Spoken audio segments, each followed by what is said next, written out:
During these troubled times, it's very important that your mindset is set straight. That is exactly why I have invited my next guest in this special episode of Marketing Solutions for Local Businesses, because this person is going to be your partner in identifying and releasing subconscious beliefs that keep you very stuck and that keep you repeating unhealthy patterns. The amazing person that I'm having as my guest today the shifts that she's helped her clients experience are phenomenal, and I want to share that story with you right now. So without further ado, this special episode of Marketing Solutions starts right now. Hello, and welcome to Marketing Solutions for Local Businesses, the podcast where you will discover all the latest and greatest digital marketing tools, tips, and strategies you will need to implement in order to stay ahead of your competition. If you are not getting the results you are looking for from your digital marketing efforts, this is the podcast for you. And now, here's the host of our show, the local business guy himself, Frank Deming. Hello, everyone. This is Frank Deming, the local business guy, with yet another special episode of Marketing Solutions for Local Businesses. During these trying times of the coronavirus pandemic, I'm noticing a lot of issues with the mindsets of folks, especially business-minded people, where we're spiraling down somewhere where we probably do not want to spiral down.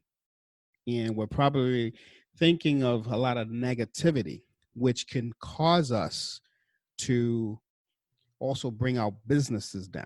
And this is not a good thing to do. So I took it upon myself to find an expert when it comes to mindset, because as I said in the pre-intro, she's a wonderful human being that understands mindset. And she actually has a special process that she calls, well, I won't even mention it because I want her to say it. But anyway, without further ado, I'm going to introduce my guest for today's episode of Marketing Solutions for Local Businesses. Ladies and gentlemen, welcome my good friend, Judy Kane. Judy, are you out there? I am here. How are you, Frank? I'm doing quite well. But, as I said earlier, I don't know what you've been hearing, but it's, I know a lot of people have a lot of panic. You live in the great state of Florida. I don't think it's as bad as it's up here in New Jersey, but it's a lot of panic and I wanted to bring you here so that you can help enlighten us on how we can just what your process is to help people not panic, whether we're having a pandemic or not. What is that process? But before we actually do that, I know I said some things about you in the pre-intro. Can you introduce yourself and let people know who Judy Kane is? Sure, I'll be glad to. So, as Frank said, my name is Judy Kane. My business is Aligned Consciousness, and I help people rewrite subconscious, self-limiting beliefs. And generally speaking, the reason that clients come to me fall into three categories. Either it's because they have these emotions that are keeping them from fully functioning, or they've got conscious goals that they're not hitting, or they've got physical symptoms of stress because the stress is caused by beliefs. So I help people in all three of those areas. Oh, that's outstanding. Now, out of curiosity, I remember maybe a few months ago, could have been, well, definitely last year. So maybe 5 months ago, 6 months ago or so, I asked you a question and I love the answer so much that I figured I'm going to ask it here on the show so that my audience can understand and partake in it as well. So what I asked you was, how are people limiting themselves in their lives right now? What in your point of view? Okay, well, yeah. If you've got subconscious beliefs that are, keeping you from getting to where you want to be, you put these limits up, you make excuses about how to go forward. So there's a bunch of different ways you can see this in your life, but if, for instance, people who are suffering from a lack of confidence or, self-esteem issues, it could be imposter syndrome, it could be due to stereotypes, it could be people deep down don't think they know enough, or they don't think they're good enough, or that they don't deserve whatever it is they're trying to get. Or they could think that there's resource scarcity, and these usually come up in real big excuses, like there's not enough time, there are not enough clients, not enough opportunities, there's not enough money. Not enough Those are toilet limits paper. that people put on. Yeah, not enough toilet paper. My goodness, yeah. In my case, there's not enough kitty litter. It's like, it's amazing what's not on the shelves. Yes, yes. Yeah, so it makes people not even try because they think there's not enough of something. It's the way they think their world is. Or it could be general stress that people are going through. Just if they avoid activities or procrastinate, because there's something that makes them feel anxious, or it could be fear of failure or fear of success, fear of visibility. And then one of the prevalent ones I've seen when people are talking about success and getting their businesses to where they want to be is their relationship with money. There's a lot of things that we grow up believing about money that don't help us as we try to grow a business. Yeah, I can tell you I've had the Judy Kane experience. And I can tell you that it's an amazing thing of what can be discovered. So how many years have you been doing this, Judy? Since early 2011. Okay. So 9 years. 9 years. All right, that's awesome. Yeah, it is. What got you into it? I'm just curious. Sure. Well, my background didn't really lend itself to, I wouldn't have predicted that I would end up here. I was in IT management for decades. And I didn't have any exposure to alternative ways of making change in your life. It wasn't that I didn't believe them, I just didn't know about them. But Right. I got exposed to some people who showed me some very dramatic changes that were being done with energy medicine and energy psychology. I saw that with my then husband. And so that kind of opened up my curiosity about a few things. And then a few years later, I actually saw what I use, which is called psychK.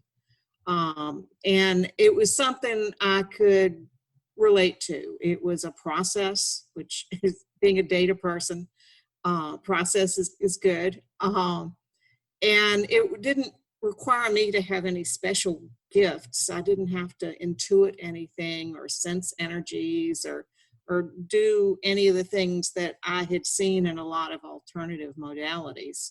This is process. It actually changes beliefs in measurable ways, and it was something I could do. So I was really excited about the possibilities of learning how to work with this with myself. I didn't know I was going to make it a business until 2014. So you applied it to yourself. You applied it to yourself. Me, my family, my friend, anybody who would be a willing participant. Yeah.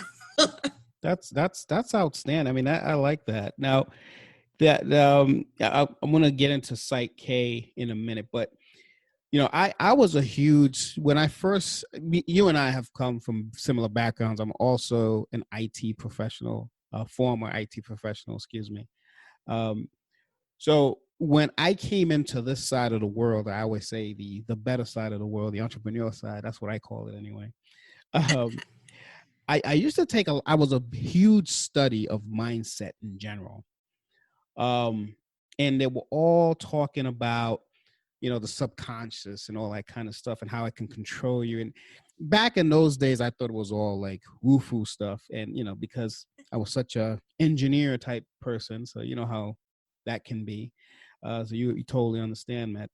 But my question is, first of all, explain to the audience what are subconscious beliefs and where do they come from? Because I think that's the key. At least for me, as I was turning into an entrepreneur, I needed to really understand it. So can you share that with us? Sure. All right. So when humans are born, they don't have any instructions for how to relate to the world, right? Their job the first 6 or 7 years is just to be little sponges and soak up all the rules of engagement wherever they happen to land. So they're not analyzing these beliefs. They're just picking them up, mostly from their family, but certainly from any place else in their environment where beliefs come in.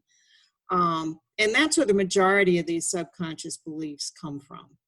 And they could be anything. If your family thinks money's the root of all evil, it's going to be really hard to make or keep money because your subconscious thinks it's bad for you. So it's kind of a generational thing, correct? Could be a generational thing. It can be generational. It can be from any institution that you belong to. It could be, there are just societal messages that you get on media. It could be from all sorts of places. And it doesn't mean you can't pick them up later in life, because certainly there are things that happen in one's life that can change, can add or change subconscious beliefs. And what I do is changing them as well. But the majority of them come in your childhood.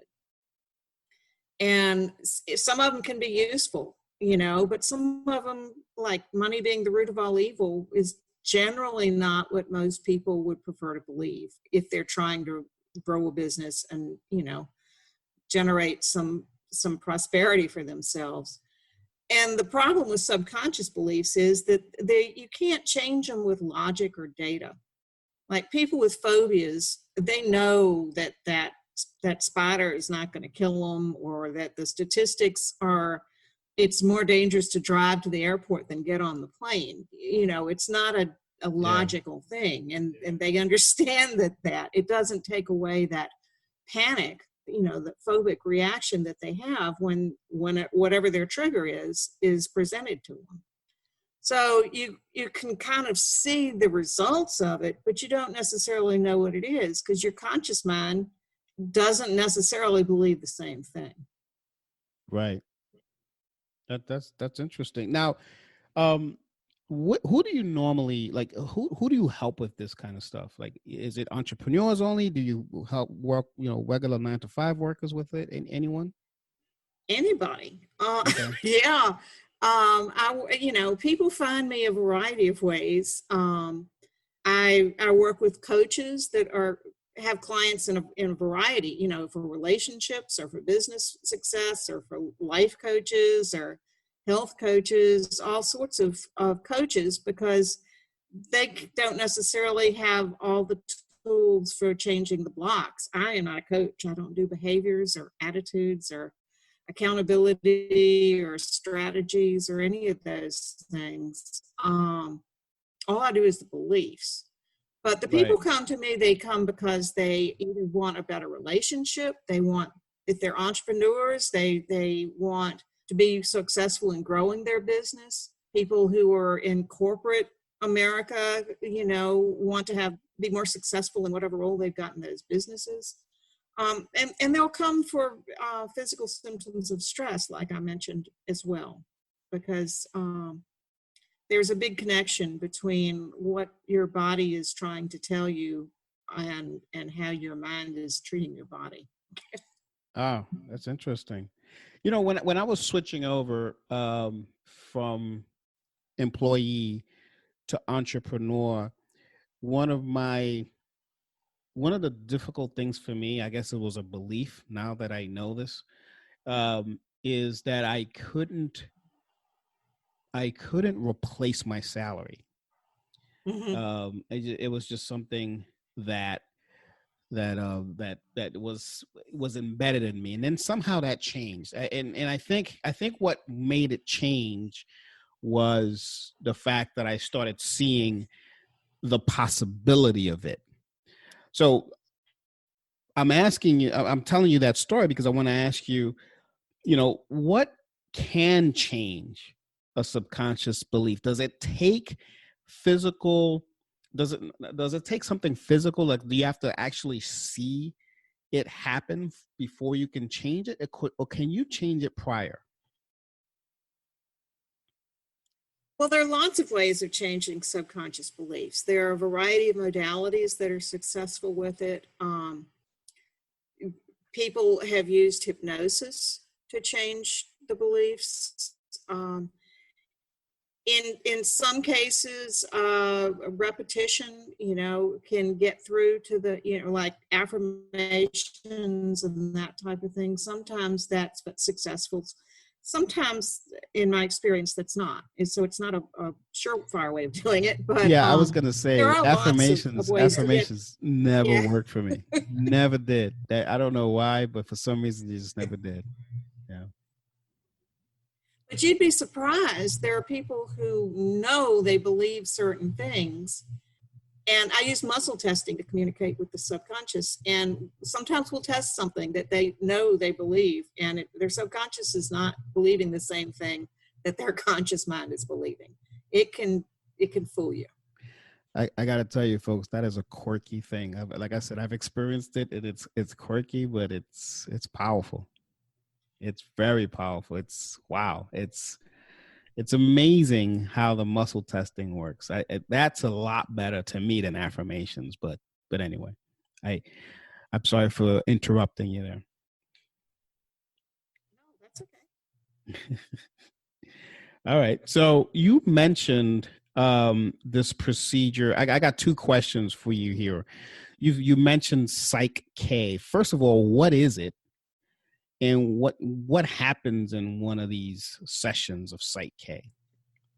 Okay. So it's a combination of processes that you use when you're rewriting a belief. So it's been around since the 80s.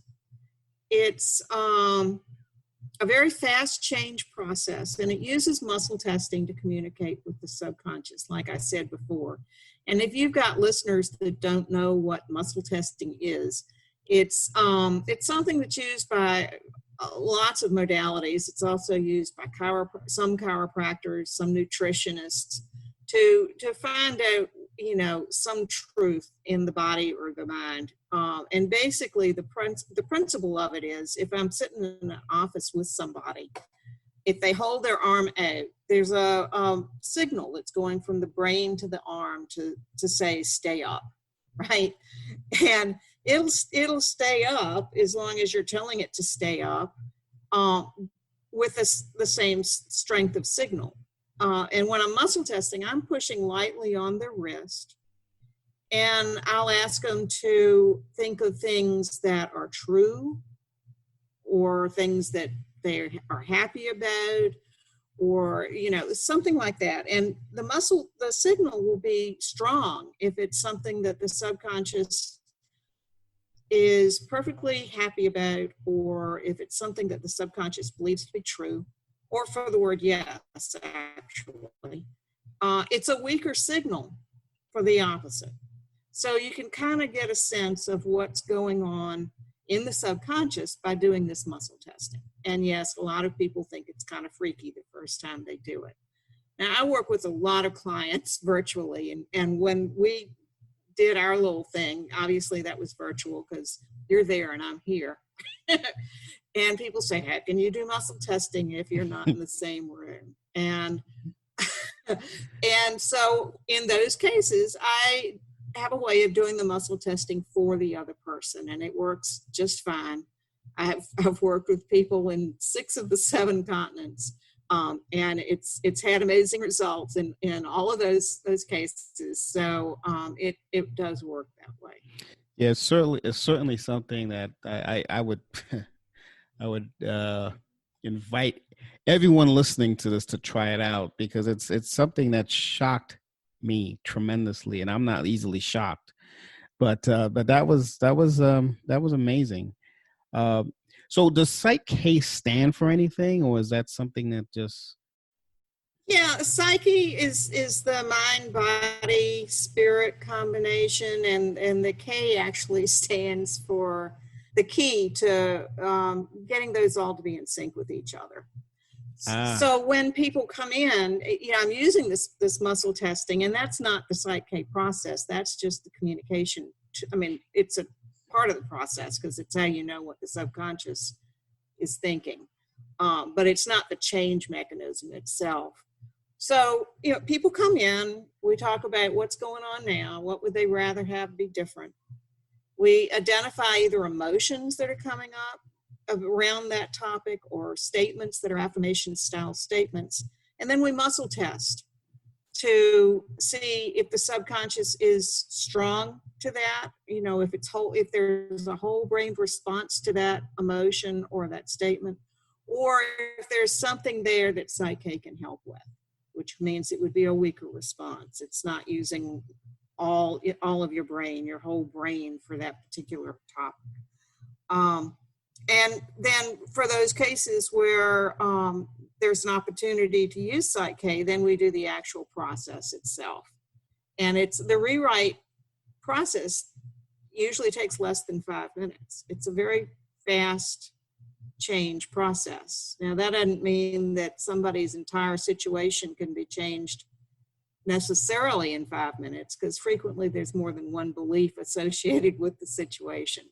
So, it can take, multiple, we call them a balance when you rewrite a belief. It can take multiple balances to fully take care of a situation that somebody's trying to change. But any one belief can usually be changed pretty quickly. now you've used the term several times, rewrite. So, what are you rewriting? I'm a little confused about that.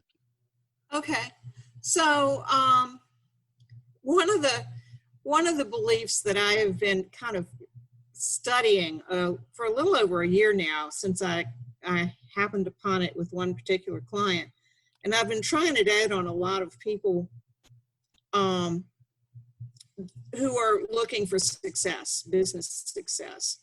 And the belief that we will test is it's okay for me to make more money than I need.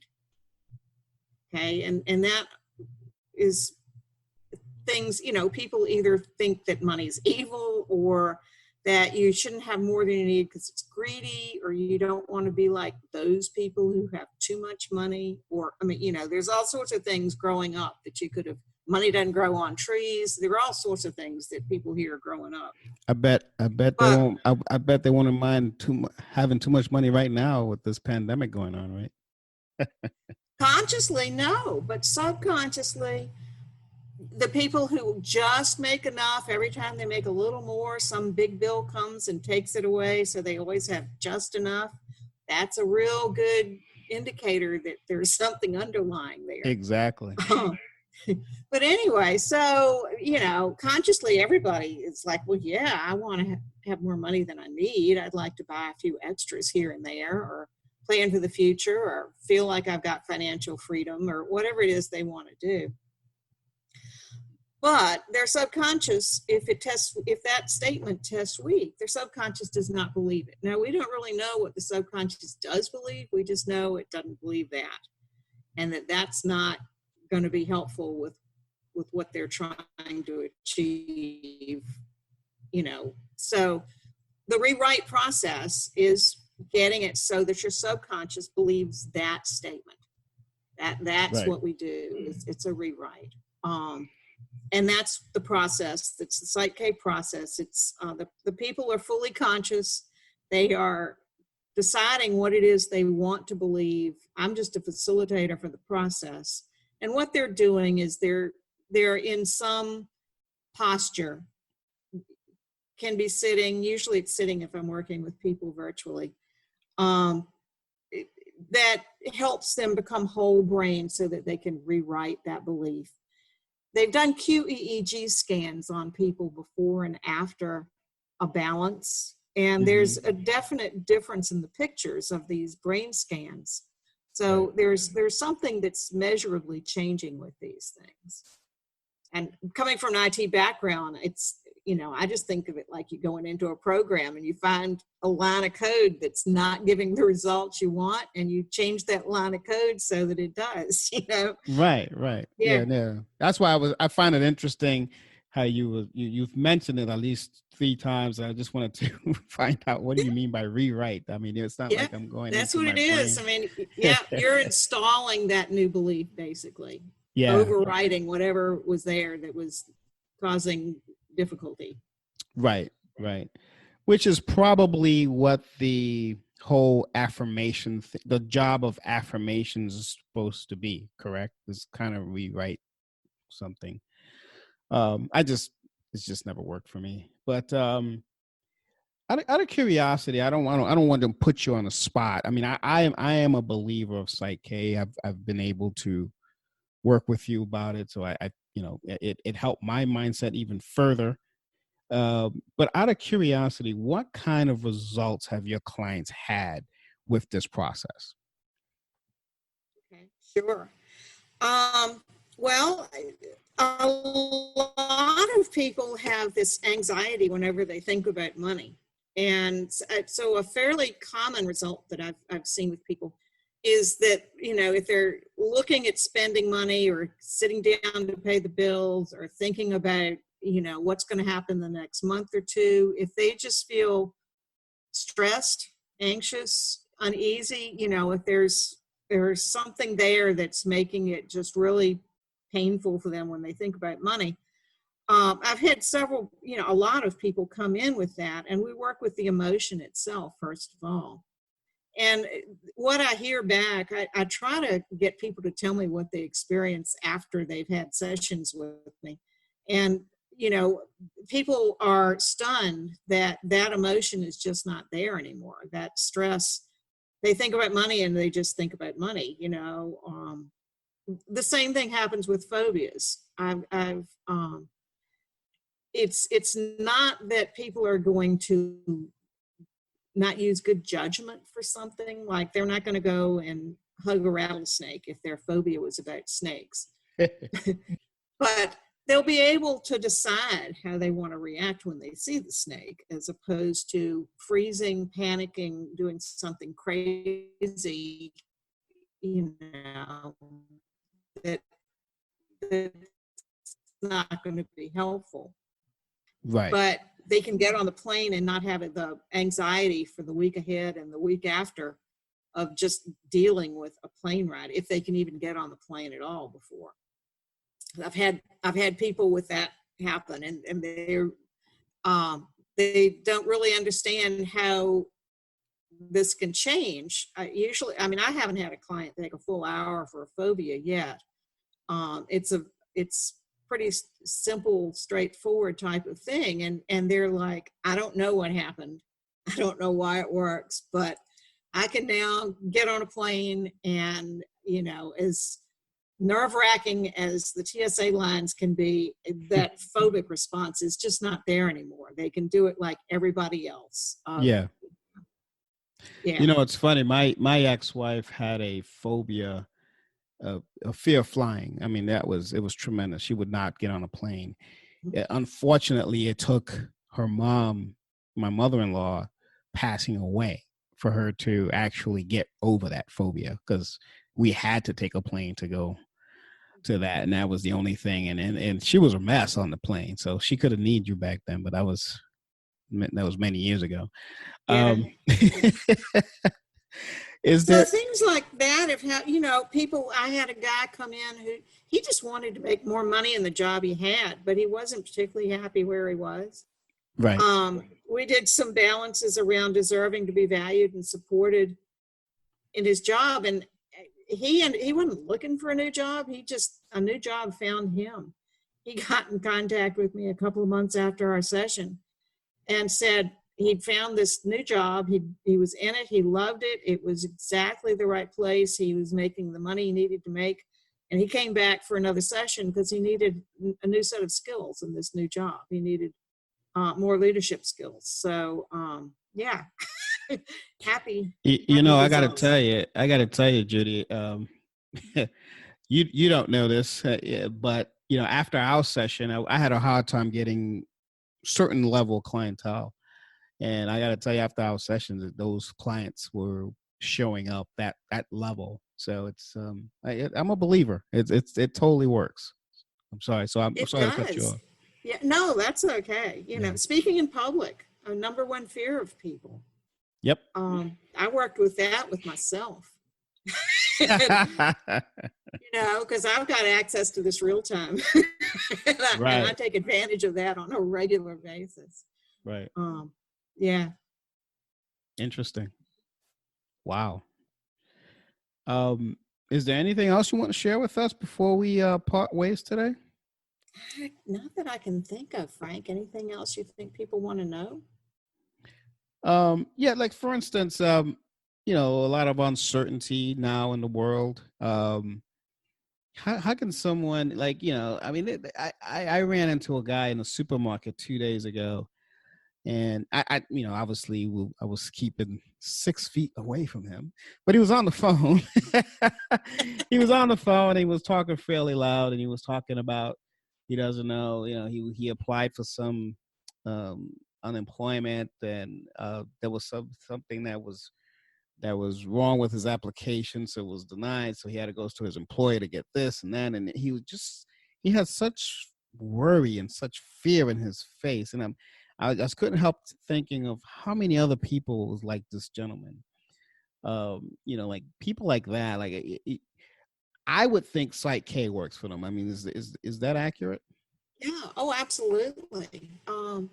We would start with those emotions, basically. Just if they can bring it up at will, we can work with it where it is. And generally speaking, when you're working with those big emotions, people feel lighter. They can't get back. They can't bring that back, or certainly not to the intensity that they were experiencing it. So it lets them approach whatever's going on in a calmer way, in a more logical way. They get to use all, both sides of their brain to figure out the best response to the situation. Right. And they can just, be more neutral in their approach to it. Yeah. Yeah. I'm a believer. I mean,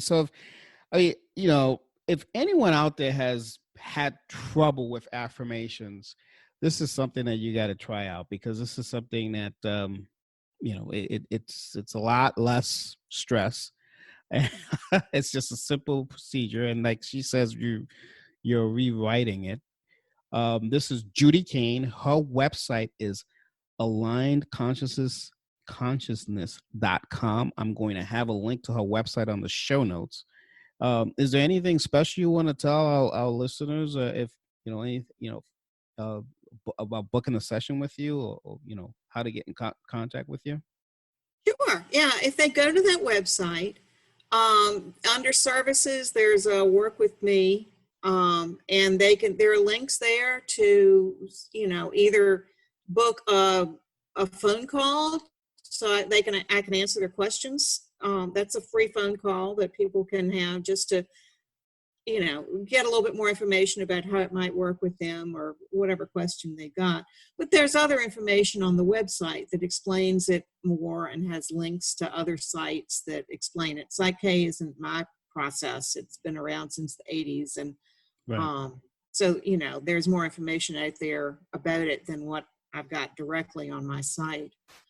So you can book a session, book a call to get more information, or just go there to learn more about it.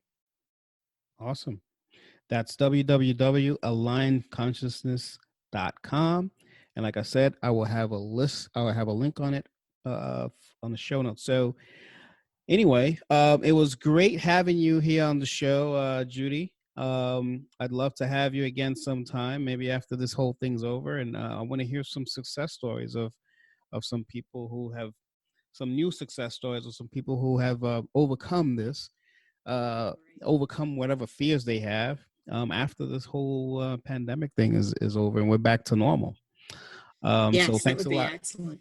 Thank you for having me. I enjoyed it. Always good talking with you. Yeah, thanks a lot for coming. So, all right, everyone, this is the special episode of Marketing Solutions for Local Businesses. And as always, you can reach us at www.lbmsllc.com, where you can get all of the necessary information, the latest tips, tools, and tricks that you need to have your business up and running the proper way from a digital marketing standpoint. And I will see you next Friday with the other episode of Marketing Solutions for Local Businesses. Take care and bye for now. Thanks for listening to another episode of Marketing Solutions for Local Businesses, the podcast where you will discover all the latest and greatest digital marketing tools, tips, and strategies you will need to implement in order to stay ahead of your competition. Don't forget, any links that were mentioned during the broadcast will be available to you in the show notes, so be sure to grab them while you have the chance. Incidentally, if you have any topics that you would like for us to discuss on the show, be sure to send an email to the email provided in the show notes, or click the Contact Us link and let us know what topic you would like us to help you with, and we'll be sure to add it to our schedule. If you would like for Frank and his team to look at your digital marketing presence and give you a free evaluation, simply click the Request a Free Consultation link in the show notes to get a hold of them. That being said, until our next episode, make it a successful digital marketing day. Peace out.